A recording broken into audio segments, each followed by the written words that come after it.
Good evening, everyone. So I'll start with my topic, which is the role of systemic therapy in brain metastasis. So there are some issues with systemic therapy in brain mets, and this is why most of our chemotherapeutic agents do not reach the blood-brain barrier, and the brain is a sanctuary site, like we all know. So the issues include issues in the targets, whether the targets in the brain met are the same as the extracranial sites, whether chemotherapy or targeted therapy, or for that matter immunotherapy, reaches the sanctuary site in the brain, and how do we conduct various trials in patients with brain mets. So the main issue is the biological issues, which we all know is the blood-brain barrier, which prevents most of the systemic therapeutic agents from reaching the brain mets, and the resistant clones, because the brain is a sanctuary site. As research has, in this field has shown that more and more there's a debate about how the brain mets might have a molecular profile or the resistant clone which has evolved over time, which is different from that of the extracranial primary tumor. So there is also lack of molecular data, because a lot of times brain mets cannot be accessed, they are not operated, and we do not know the molecular profile. And in this age of molecular and targeted therapy in precision medicine, this kind of poses a challenge for us to treat patients with the newer targeted agents. Also, the most of our targeted trials in the initial phases, now a lot of trials are including stable patients with brain mets, but with early targeted therapy, brain metastasis, especially if they were symptomatic or even asymptomatic brain mets, were excluded from these trials. Hence, we initially did not have data. However, the newer drugs which have better CNS penetrance, now this is slowly decreasing, and brain mets are being included in most trials. There are few malignancies which I have selected for an overview on systemic therapy in brain mets. The first one is lung cancer. As we know, lung cancer, there has been a revolution in systemic therapy, and we have moved a long way from the initial chemotherapy to targeted therapy, immunotherapy, and combinations of both. So, as we know that driver mutated positive lung cancer patients, which include EGFR, ALK, ROS, have a higher incidence of brain mets. In EGFR, it can be upfront, in up to 20% of patients may have brain mets, and a lot of the patients with EGFR positive brain mets may be asymptomatic for them.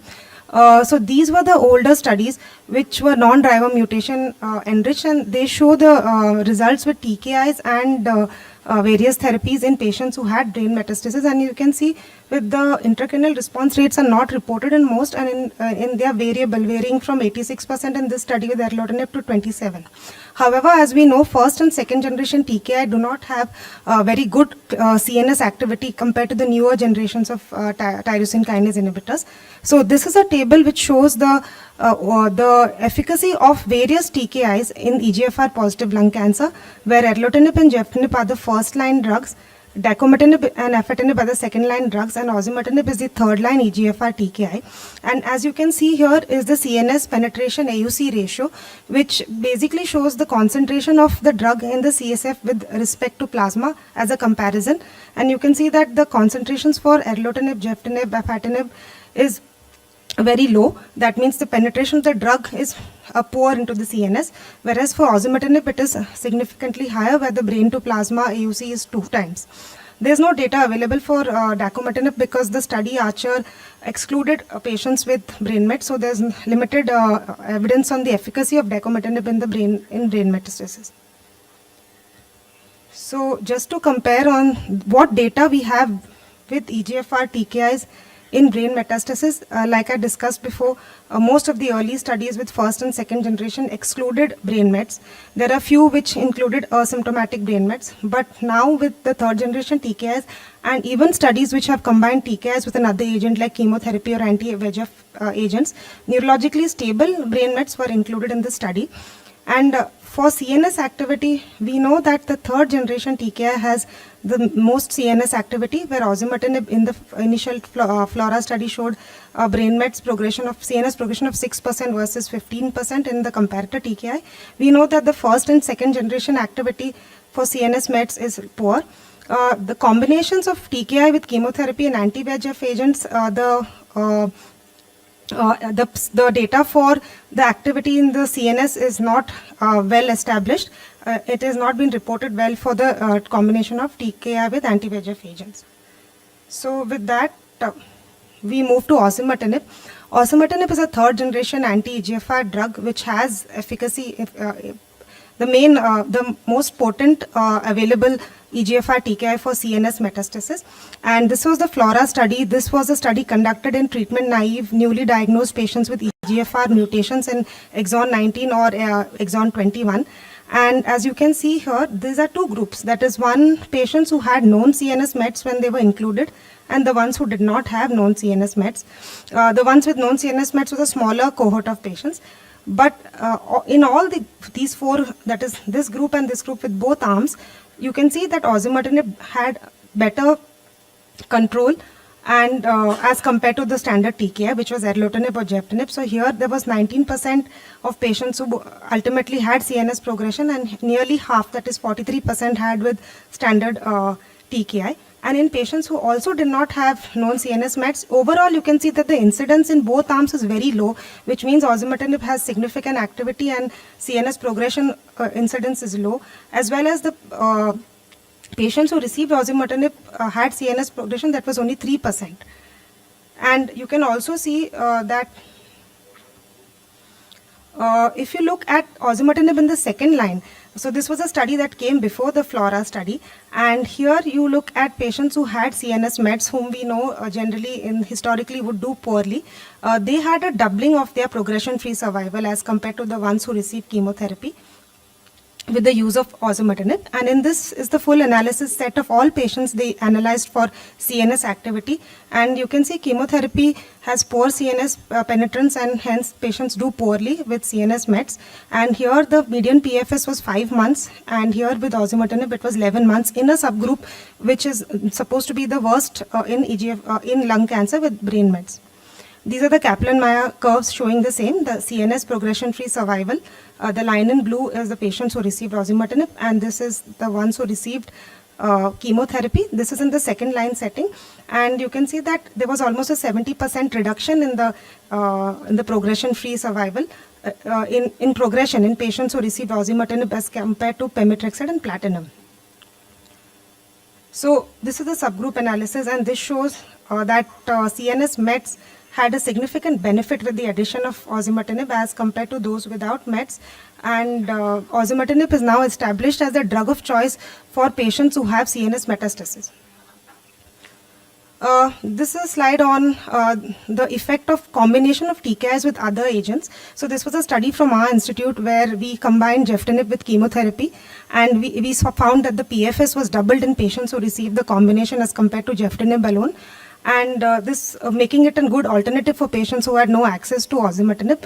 But if you note here, the patients who had no brain mets did significantly better than the patients who had brain mets, which just goes on to emphasize that chemotherapy and geftinib both, though they did better overall as compared with the combination as compared to geftinib alone, but CNS penetration was still an issue, and patients with brain mets didn't do as well as those who did not have brain mets, although this is a small number of patients.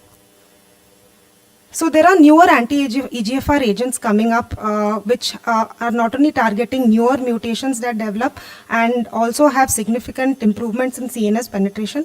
So one of the drugs that is in phase 3 and phase 2 clinical trials is lazertinib. It's a drug that targets both the exon 19 and the L858R and secondary mutations such as T790M, and is being tried in a cohort of patients upfront as well as in those who have exon 20 insertions, which is a very resistant type of rare EGFR mutation which no other drugs works against.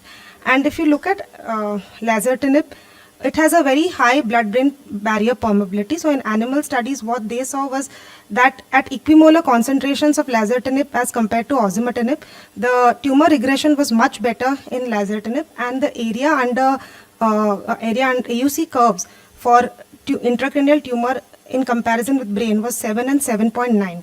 So this is one of the slides which shows the brain met pre-lazertinib, and this is after 6 weeks of therapy.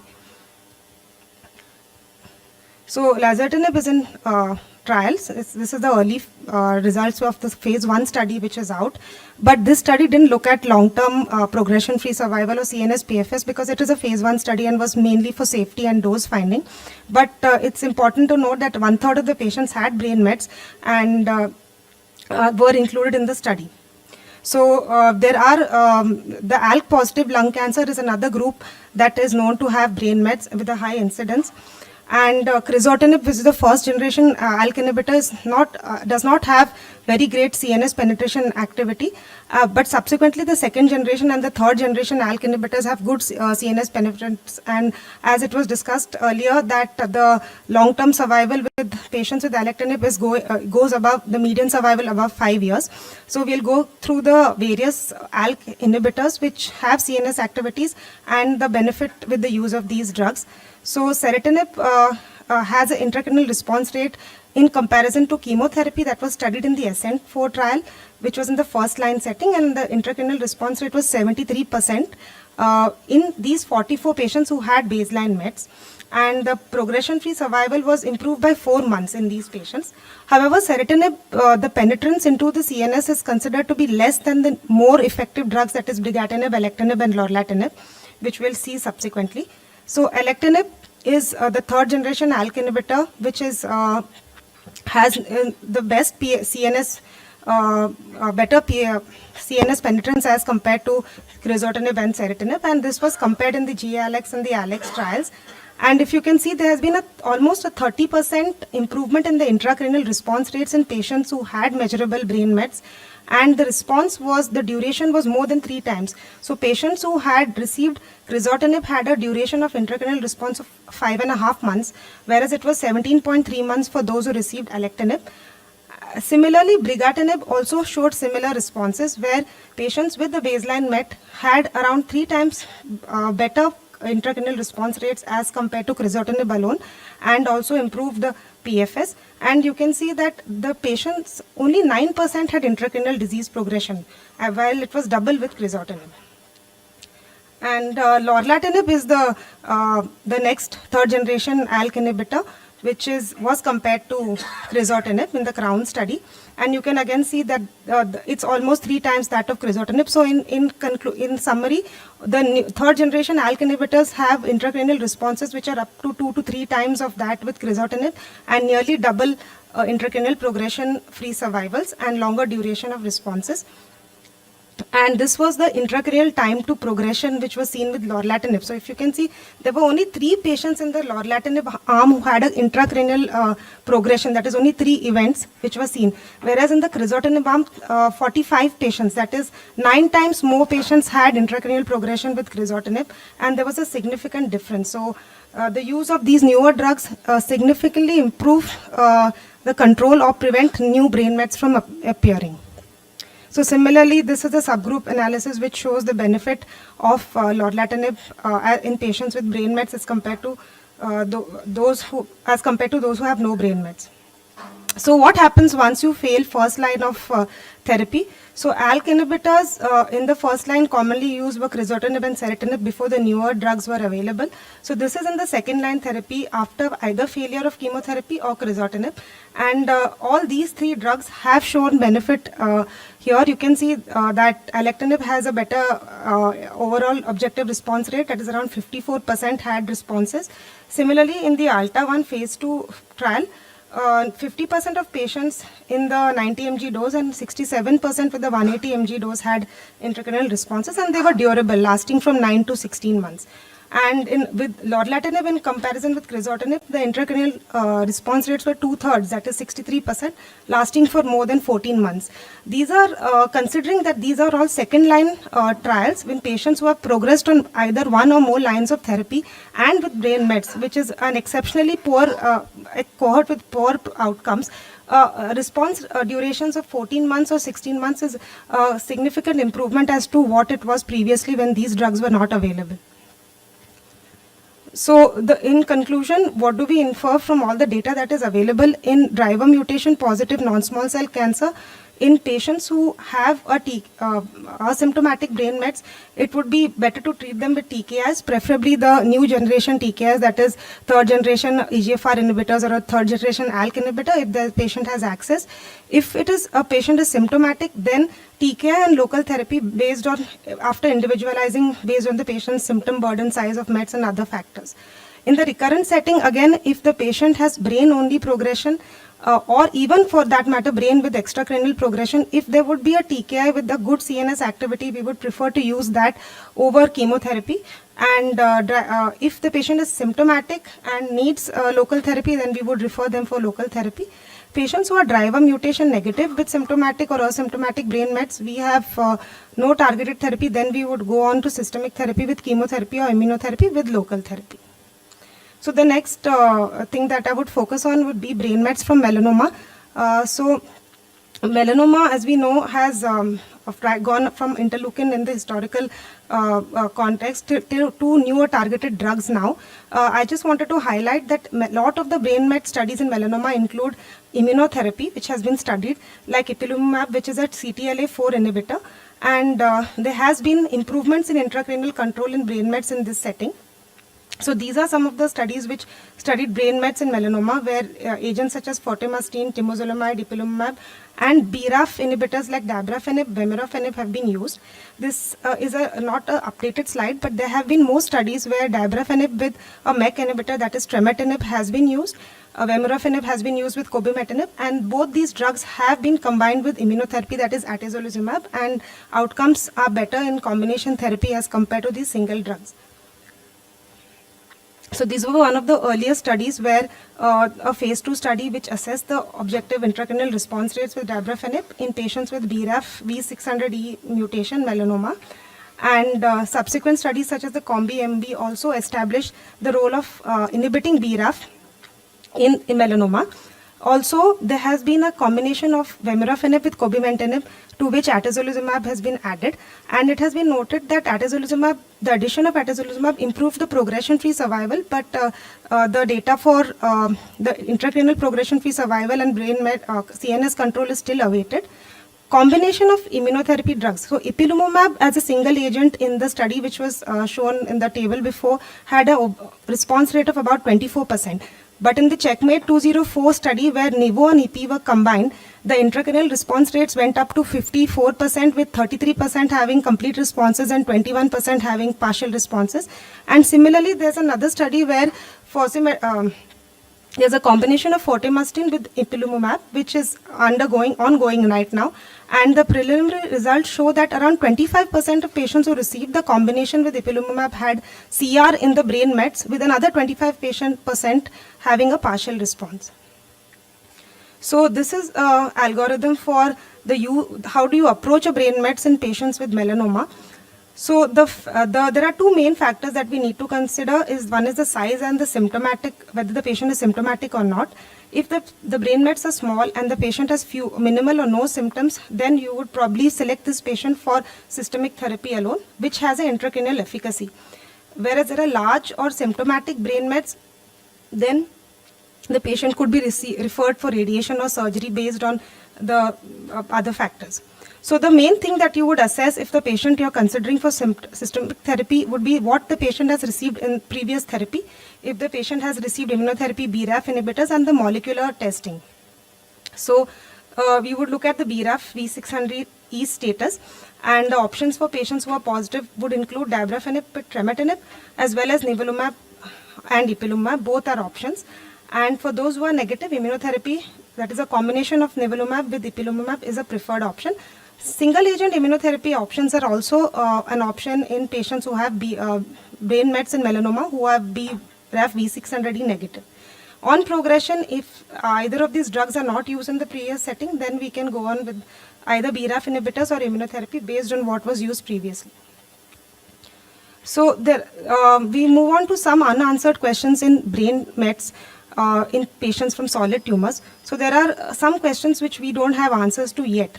One is whether the genetic heterogeneity in the tumors in the CNS and the primary tumor contribute to different therapeutic response in patients with brain mets. are there different drivers for brain mets other than the ones which you would see in the lung primary or the melanoma primary? And will targeting these drivers in the CNS lead to improved clinical outcomes? And also whether when immunotherapy is being used to target brain mets, whether the immune microenvironment in the brain would evolve with time as it would evolve in the extracranial tumor. So this is a study which was done by Dr. Priscilla, who had done the genomic matching for 86 patients with brain metastasis and the primary tumors. She does a lot of work on genomic analysis and sequences in brain mets and developing targeted therapies specifically for the brain tumors. So what they did was they had 86 paired samples of brain metastasis, primary tumors of the same patients and normal tissue. And what they found was there is a clonal evolution in the brain mets where the brain mets had a same common ancestor, but yet they continue to evolve independently, and in 53% of the cases they found changes in the brain mets which were not detected in the primary sample, and it was in contrast, spatially and temporally separated brain met site were genetically homogeneous. So this is based on this.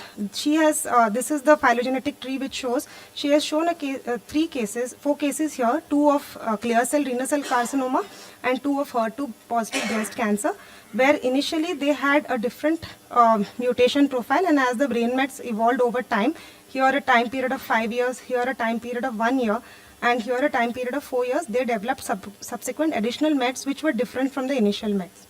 So based on this, there is an ongoing trial now, which is a biomarker-driven trial in brain metastasis, where patients who have histologically confirmed brain mets and measurable disease and any kind of tissue, either brain mets specimen or extracranial tissue available for molecular alterations, are being treated based on the molecular alterations found in the CNS site with different targeted therapy, either targeting the CDK pathway or the PI3K AKT mTOR pathway or NTRK ROS translocations, and the results of this study are awaited.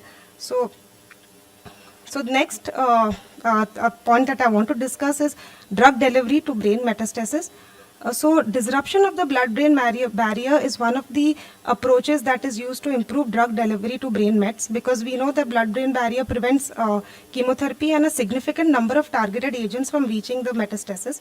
So there are multiple concepts that people have used, which include physical disruption, where hyperosmolar agents have been used, chemical disruption, or biological disruption. The other strategy that has been used is the use of efflux blockers, because we know PGP protein is something that causes efflux of a lot of drugs which is out of the cells in the brain. And there have been certain drugs which were antihypertensives like verapamil or quinidine or cyclosporin, which were found to be PGP inhibitors and improving drug delivery to the CNS. So they had multiple trials with novel PGP inhibitors, which are their second generation and third generation. They have been tried in patients with ovarian cancer and brain mets, or in non-small cell lung cancer. However, these have failed. They have had lot of toxicity and not a no significant improvement in outcomes in the ovarian cancer group. And these 2 trials for lung cancer had to close early because of the toxicity. So this strategy of efflux blockers does not seem to have made a significant impact in improving outcomes in patients with brain mets. The other strategy that is being used is to improve drug penetrability by improving the drug delivery by modifying the drug, that is having a carrier-mediated tagging or lyophilization to improve the permeability, or nanoparticle or small molecule drugs like TKS, which can easily cross into the blood-brain barrier. So to conclude, systemic therapy and targeted therapy has changed the paradigm for management of brain mets. However, there is still a lot of unanswered questions and a lot of improvement that we need to make in this group of patients with dismal outcomes. So we need more studies and for improving results in these patients. With this, I'll conclude. Thank you. I'll be happy to take any questions.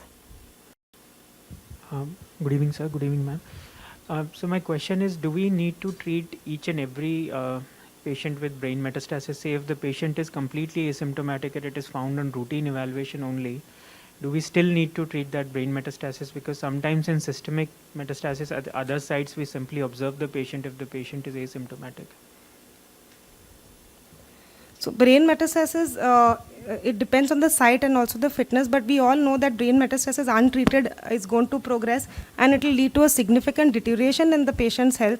If the performance status drops due to brain metastasis, then probably we will not be able to offer any second or third line or any kind of local therapy as well. So I feel that in a patient who we have good drugs, like in non-small cell cancer with driver mutations, where there are multiple drugs with good CNS activity, which has improved lifespan significantly, I would prefer to treat the patient rather than to let the patient go. But the second part of your question would be, if the patient is already on a drug, whether to change therapy or not, and the results or the evidence in that is not so strong, it becomes more individualized. So whether you would, if a patient is already on a good drug, for example, alectinib, and there's a new small asymptomatic brain mets, very often, even for asymptomatic millimetric brain mets, we do observe patients. But if a patient is completely treatment naive, I would rather treat the patient if I have a good drug available with the systemic therapy. Decision for radiation or surgery will be individualized. Probably you wouldn't offer local therapy to such a patient, but if I have a good systemic therapy, I would use it, which is safe and non-toxic. Vijay sir, would you want to add to it? I would agree with your approach. Madam, what is the role of intrathecal chemotherapy in brain mets? So intrathecal chemotherapy is predominantly, main role of intrathecal chemotherapy is for leptomeningeal metastasis. I did not cover it because there's a separate talk on leptomeningeal metastasis, which is the main indication for intrathecal chemotherapy. Good evening, ma'am. So should we recommend the MRI brain for baseline for all the patients, ma'am? Yes, in non-small cell cancer, and we would recommend, because now we know that a lot of the driver mutation other than EGFR, ALK, even ROS also has a higher incidence of brain mets and driver mutation negative. And since we have drugs, it would be worthwhile starting a patient with a drug which has higher CNS penetrance and just giving him another TKI which has poorer CNS penetrance. So if there is, in an ideal world, we should be doing upfront MRI for non-small cell cancers as well. We don't do it routinely because of multiple factors which include cost and access of patients, but since we have better therapy, it's the same way like how we do molecular testing. In the past we didn't have therapy, we would not do, but now we have the option, so it would be worthwhile doing an upfront MRI if there is access to patients with non-small cell cancer. Yeah, so your ESMO guideline, NCCN guideline would recommend you to do a baseline MRI for all patients of stage 4 non-small cell lung cancer, and at least for driver mutated patients, please get it done, because osimertinib, we all know that we can have access to osimertinib in those few patients also now. So get these things done, because it matters which therapy you would choose. And we see this quite frequently, and Anil will vouch with me that we have not done a baseline MRI, and we start the patient on therapy with TKI, and the patient has some vague symptoms after a few months, and when we do an MRI at that time, we see that there are lesions which are there, but they have started showing some post-treatment changes, and then it becomes very difficult to understand whether these lesions were there from prior, and now they are responding to therapy or they are not responding to therapy. Ma'am, any advantage of like pembrolizumab or nivolumab, like one over the other, in like any particular immunotherapy that we should use if the patient has brain mets? So they have been in melanoma where they have tried, they have been more or less the response rates with single agent in the similar range, which they have reported from 25 to 30%. So it doesn't seem to be that it changes with the type of PD-1 inhibitor, but they have shown that a combined PD-1 and CTLA approach has improved response rates. But in other malignancies, I am not aware of data. Sir, would you want to add? You want to take that question? I agree with her that with the same as far as immunotherapy is concerned.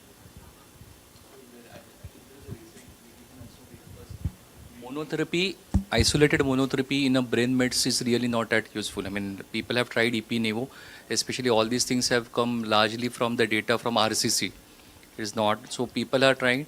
So more of this, now the approach will be, in these most of the cases, will be VEGF TKI along with the one which has a CNS penetration along with the or if when you don't have any driver mutation, probably people are trying to combine chemotherapy along with because the thing is that the whole idea in immunotherapy is you activate the peripheral T cells and how much they play a role in the CNS, that really becomes a questionable. So majority of this data is usually with the combination therapy rather than the monotherapy.